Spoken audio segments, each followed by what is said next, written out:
Saya tidak akan masuk gorong-gorong. Pernyataan Pramono Anung yang mengatakan dirinya tidak mau masuk gorong-gorong karena dibesarkan dalam teknokrasi mungkin terdengar seperti candaan ringan. Tapi dalam politik, candaan bukan sekadar candaan.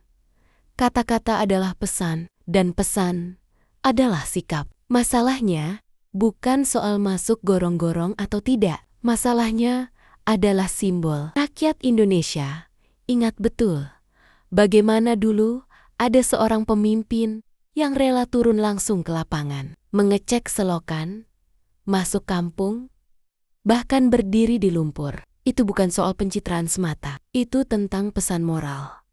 Pemimpin tidak alergi pada kerja kotor. Pemimpin tidak menjaga jarak dengan realitas. Ketika Pramono mengatakan ia tidak mau masuk gorong-gorong karena ia teknokrat, publik berhak bertanya. Apakah teknokrat berarti tidak perlu menyentuh realitas? Apakah strategi dan pikiran harus dipisahkan dari tindakan nyata? Justru disinilah kritik tajam harus diarahkan. Teknokrasi bukan alasan untuk menjauh dari rakyat. Dalam teori pemerintahan modern, teknokrat yang baik justru berbasis data lapangan. Data itu lahir dari realitas, dan realitas tidak selalu bersih, tidak selalu wangi, tidak selalu nyaman. Kalau pemimpin alergi simbol kerja fisik, publik bisa menafsirkan itu sebagai simbol jarak, dan yang lebih mengganggu adalah konteks politiknya. PDIP selama ini membangun citra sebagai partai wong cilik.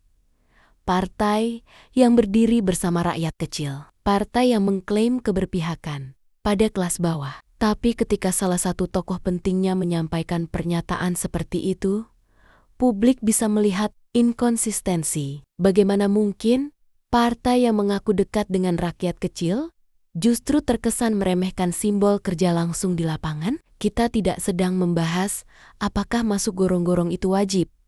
Tidak. Yang kita bahas adalah sensitivitas politik. Pemimpin yang cerdas bukan hanya pintar berbicara strategi. Pemimpin yang matang tahu kapan harus menjaga simbol. Karena politik adalah tentang persepsi. Kalimat kami teknokrat bisa terdengar seperti pembeda kelas. Seolah ada hierarki antara kerja pikiran dan kerja fisik. Padahal negara ini dibangun oleh dua-duanya. Tanpa tukang, tanpa petugas kebersihan, tanpa pekerja lapangan, kota akan lumpuh. Tanpa perencana, tanpa analis kebijakan, negara juga tidak berjalan. Keduanya setara dalam fungsi. Disinilah kritik utama muncul.